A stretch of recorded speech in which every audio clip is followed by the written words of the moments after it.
Okay, so continuing with the jumping player here, we got him moving side to side. We just need to do the jumping. So, first things first, let's start playing around. Let's add a comment here. This will be my move player horizontally. And now let's have move player vertically section. So very similar, player.y plus equals player.y speed. And that will do nothing right now because y speed is 0. Great. So if I want this thing to start moving up, I'm going to do a key down handler again, else if event.code is equal to arrow up. And in this case, what I want to do is I want to go player.y speed is assigned. I want to change it from 0 to something that'll make it start moving up. So maybe like a -5. Okay. So now left and right, wonderful. As soon as I hit up, vroom, it starts launching up. Cool. So that's the start of jumping, I guess. It launches it so that the y will change by the y speed and it keeps moving up now. But now, in order for gravity to happen, acceleration is just a change in speed. So I need to change my speed. Plus equals acceleration.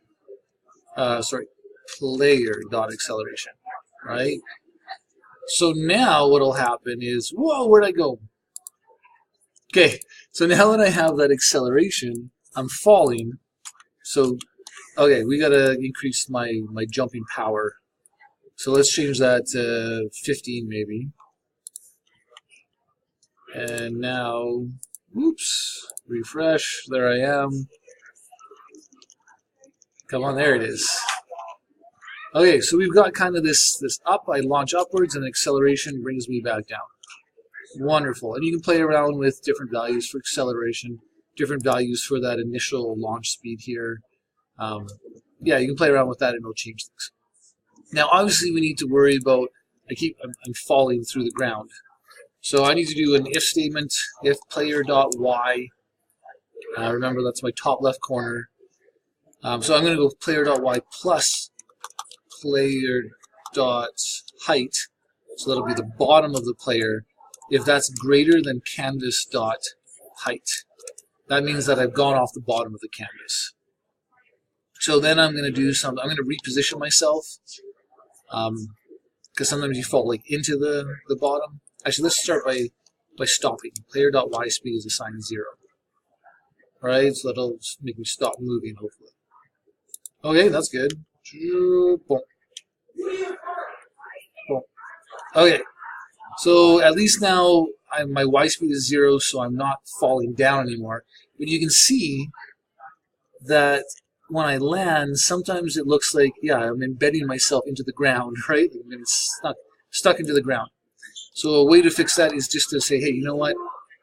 I jumped into the ground. Let's reposition myself to be canvas.height minus player.height.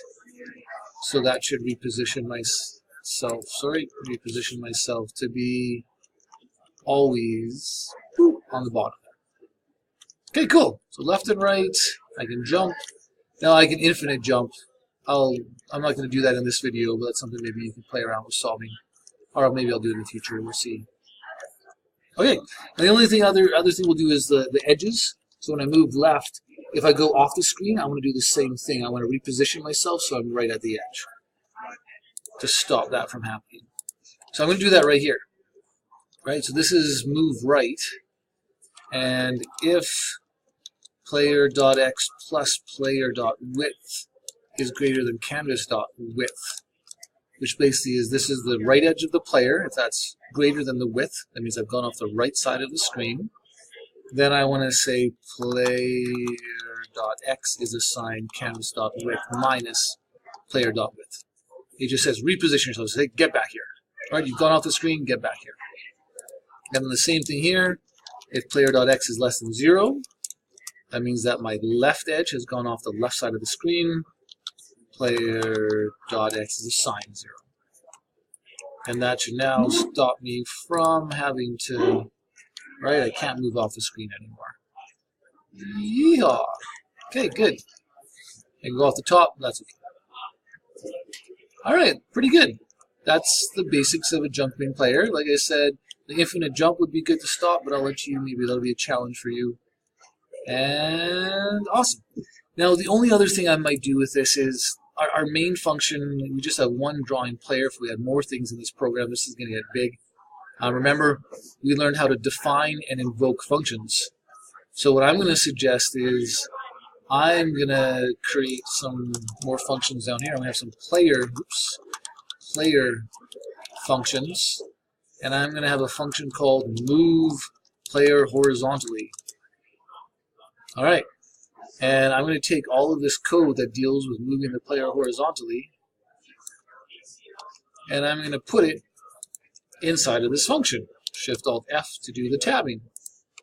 Okay, and now you will notice that I cannot move horizontally anymore. Vertical still works, but I cannot move horizontally.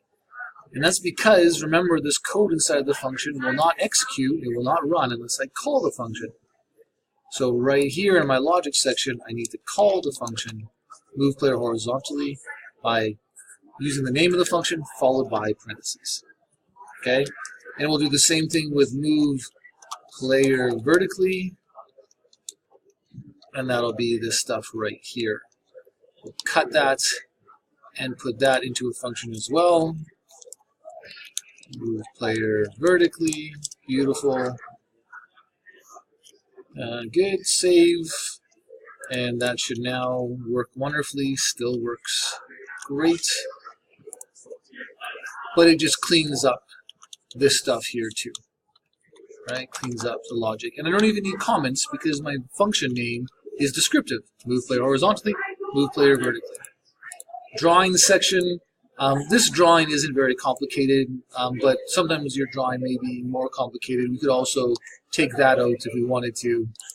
It's only 2 lines of code, so I probably wouldn't do this normally, but we could have a draw player function that would have that in it.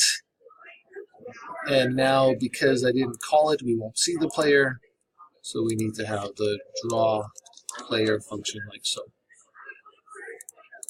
Okay, so now it's working.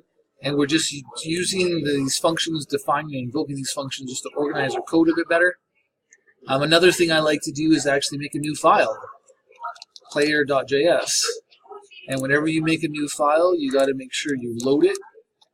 Script source equals player.js.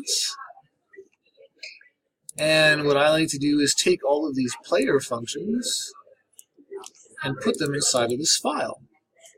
So all the code to deal with the player, moving the player horizontally, vertically, drawing the player, is inside of this one file, and it should still be accessible inside of here.